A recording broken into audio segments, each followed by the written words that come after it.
नमस्कार, मी आरती. Maharashtra express news मध्ये आपले स्वागत. सामाजिक, सांस्कृतिक, शैक्षणिक व गुन्हेगारी जगातील काही घडामोडी. तर प्रथम पाहूया शहरातील महत्त्वाच्या ठळक घडामोडी. क्रांतीज्योती माता सावित्रीबाई फुले यांच्या जयंती निमित्त राष्ट्रवादी शरदचंद्र पवार पक्षाच्या खासदार सुप्रिया सुळे यांनी फुलेवाडी पुणे येथे जाऊन अभिवादन केले.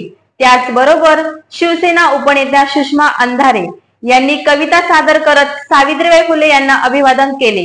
क्रांतीज्योती माता सावित्रीबाई फुले यांचा जन्म 3 जानेवारी 1831 रोजी सातारा जिल्ह्यातील नायगाव येथे झाला. 1840 मध्ये 9व्या वर्षी त्यांचा ज्योतिराव फुले यांच्याशी विवाह झाला.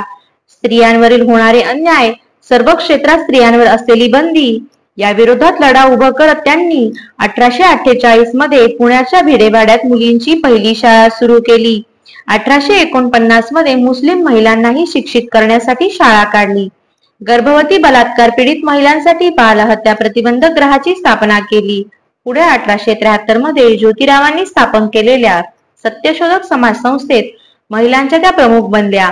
स्त्रियांच्या न्याय हक्कासाठी झटत 1893 मध्ये सासवड येथे झालेल्या सत्यशोधक परिषदेचे अध्यक्षपद त्यांनी भूषविले.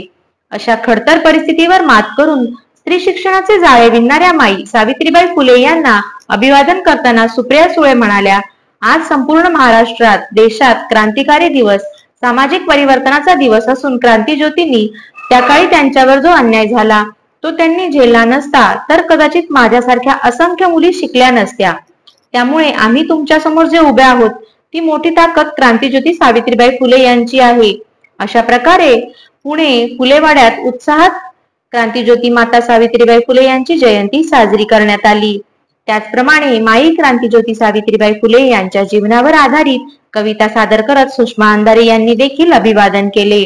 अशा प्रकारे स्त्रियांचे उद्धारक, स्त्री शिक्षणाचे जनक, अनिष्ट चाली, रूढी, परंपरा यांना छेद देणाऱ्या माता क्रांतीज्योती सावित्रीबाई फुले यांना आपल्या सर्वांच्या वतीने विनम्र अभिवादन. काँग्रेसच्या सरकारने अनेक असे चांगले उपक्रम त्या काळात घेतले आणि ते आजही पुढे चाललेले आहेत.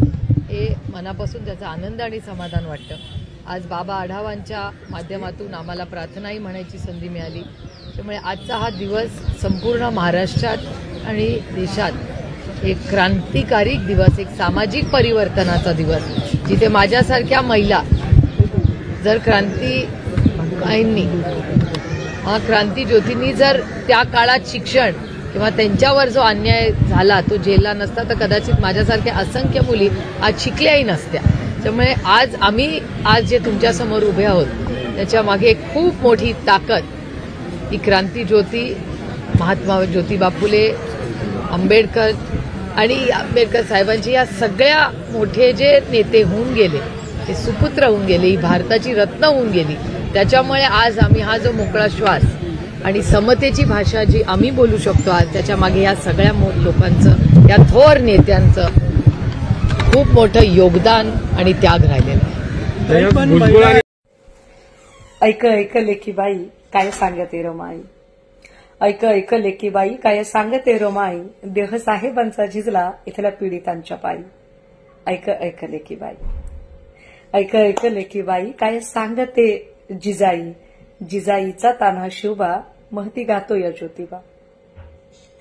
ऐक ऐक लेकीबाई काय सांगते जिजाई, जिजाईचा तान्हा शिवबा महती गातो या ज्योतिबा.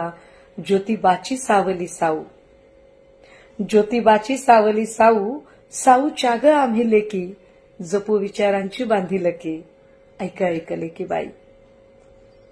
मैत्रिणींनो, सख्यांनो, बहिणींनो, उद्या 3 जानेवारी क्रांतीज्योती सावित्रीमाईंचा जन्मोत्सव.